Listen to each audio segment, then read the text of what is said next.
Good morning, good afternoon, or good evening, whatever time it is. When you hear this message, I genuinely pray that you're poised to receive, to accept, and to respond to words of wisdom. Ashe.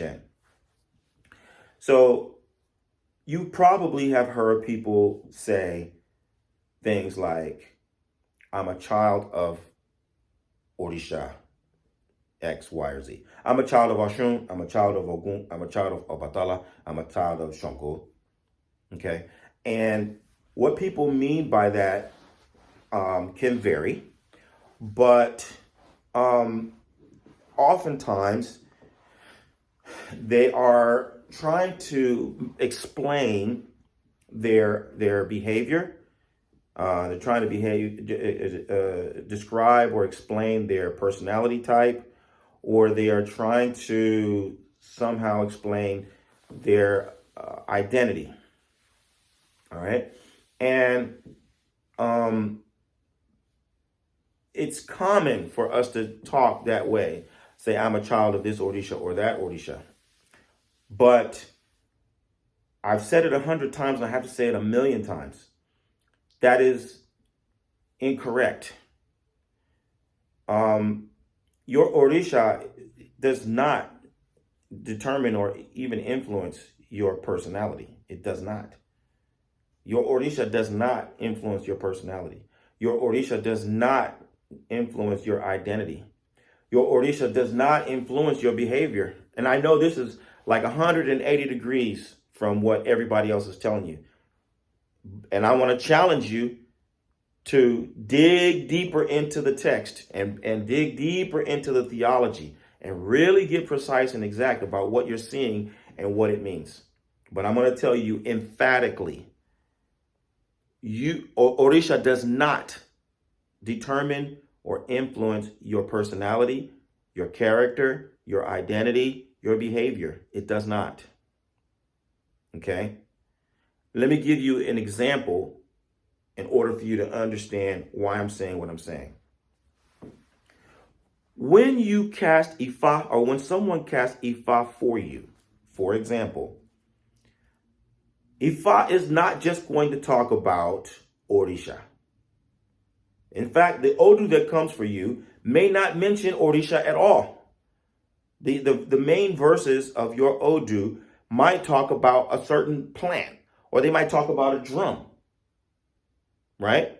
And they're going to describe the attributes of that plant or of that drum. They're going to tell you how it grew, how it became prolific, how it succeeded, how it failed. And when you pay attention to the way the story unfolds, and you look at the attributes of that plant or of that drum, of that tree, of that bird, of that fish, you'll be able to see, oh yeah, I have those attributes.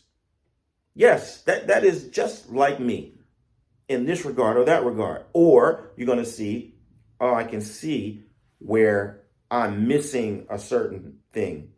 Something that they're telling me about this tree or this plant or this drum is something that's weak within myself, and that's why I'm not able to flourish. That's why I'm coming up short.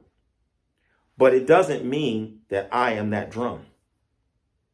It doesn't mean that that drum influences my personality, my identity, or my behavior in any way, shape, or form. It doesn't. And that drum can be a deity. That plant can be a deity. That tree can be a deity, just like Obatala, just like Ogun, just like Shango. Iroko, Ogege, these are deities. These are deities. Ayan, these are deities, but nobody is Iroko, right? No one becomes Iroko. But you have the attributes that parallel those of Iroko. You have the attributes that parallel those of Ayan. But you're not going to become Iroko. Ever. Likewise, you are not going to become Obatala or Shango or Okun or Oshun. Saying I'm a child of Oshun it does not mean that in any way, shape, or form that Oshun is dictating or influencing even my personality, my identity, or my behavior. It does not. It is merely giving me a point of reference for amending my behavior, taking certain cautionary steps to make sure that I don't do certain things or I don't conduct myself, I don't follow certain patterns of behavior because they're going to lead me to a place that I don't really want to be. They're going to inhibit my ability to really show up and demonstrate all of my strengths. That's what Orisa is. Okay? That is what Orisa is. Now, in order for you to understand this, because part of the reason why this is missing you is because we don't speak Yoruba language. And because we don't speak Yoruba language, we can't appreciate the high literary performance and intricacy of the sacred text. We don't appreciate it. We don't really know what's going on. Right? It's not just things are lost in translation, but everything is really lost in translation, unfortunately. So there are a few literary devices that I want you to look up. Okay, I'm challenging you here, and I want to push as hard as I possibly can without being disrespectful. But I want to challenge you. Look up these literary devices. Look up personification. Look up anthropomorphism. Go look it up. Before you start squawking and carrying on, go look up the difference between personification and anthropomorphism. And get a real good understanding of the examples. And then look for where you see those literary devices being used in the sacred text, in the songs, in the verses, in the oriki, in the stories. Look for personification and anthropomorphism. I want you to go look up analogy. What is an analogy? What is a metaphor? I want you to look up what's the difference between an analogy and a metaphor. I want you to look, where do you see analogies and metaphors as literary devices being used in the sacred text? Look for it. Search for it.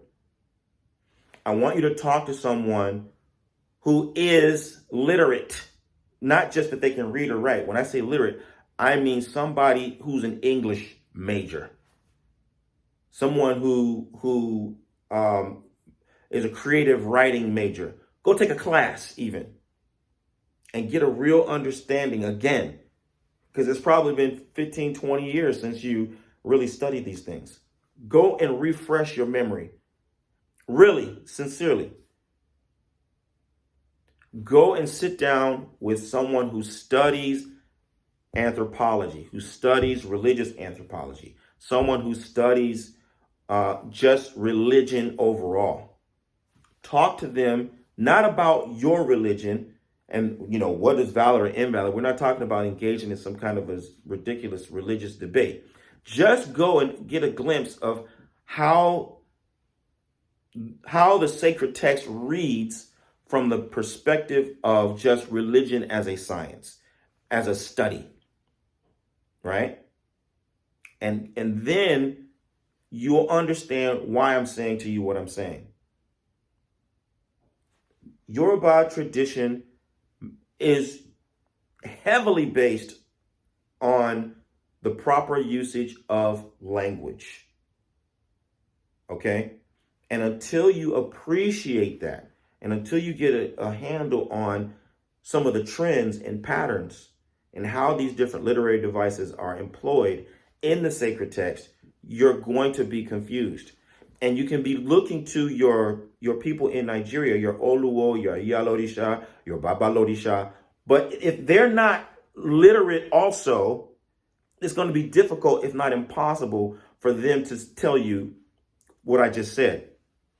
Anthropomorphism and personification. It's going to be hard for a Yoruba person who's not in the academy to start breaking down those differences. It's going to be difficult for them to find the language to make the distinction between, a metaphor and an analogy. They understand the logic. It's just that it's going to be hard for them to articulate those distinctions for you. But you need to know because you're confused. You're confused. You're confused. And it's not an intellectual pursuit that I'm trying to send you into. It's ownership.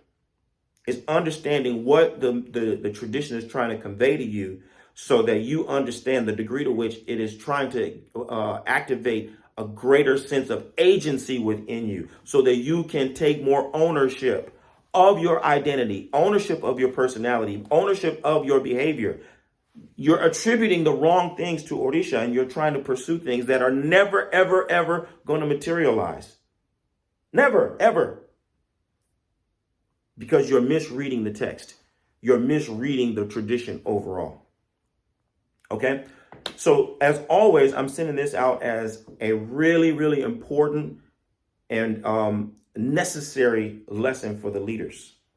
For all those folks who are really sincere about getting clear about how to use positive influence to bring change into the world, I want you to find out how Oloye Obafemi Origunwa and the Orisa Lifestyle Academy can take your practice and your life to the highest level possible.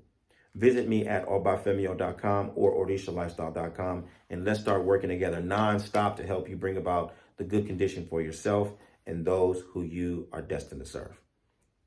I look forward to working with you. Bye for now. Odabo.